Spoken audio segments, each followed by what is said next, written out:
नमस्ते सबैलाई एमजीआर ब्लगमा स्वागत छ। यता आउनुहुन्छ हाम्रो मिस्टर आरडीसी। हामी बारिसको फ्युल ल्याउँदैछौँ है, चिलमा फ्युल ल्याउँदैछौँ इभिनिङ टाइम। तर हाम्रो डेली बारिस परिरहेको छ।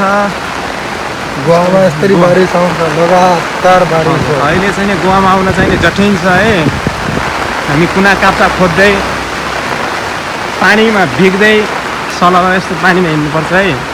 कन्टिन्यू बारिस पर्छ यहाँ। 10 मिनट रुक्ने फेरि पर्ने, 10 मिनट रुक्ने फेरि पर्ने। हाम्रो छाता पुरा भिआइपी छाता हाम्रो, न त हामी पनि भिग्थ्यौँ।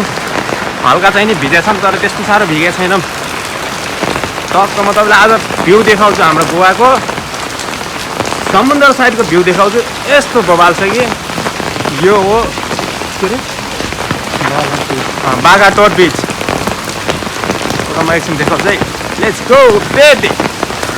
फाइनली हामी पुगिसक्यौँ बिचको साइडमा।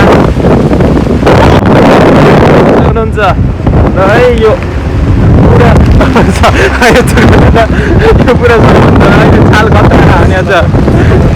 छाताले पनि काम गरेको छैन हाम्रो। अहिले फोन देख्न सक्छ। हेर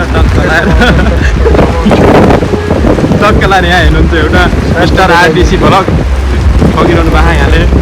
यतातिरको भ्यू हेर्न सक्नुहुन्छ। म छाता कन्ट्रोल गर्न सकेको छैन।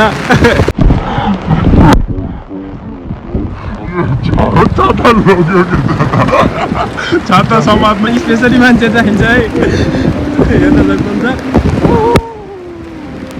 ल अब आजलाई यति, भोलितिर गरौँला।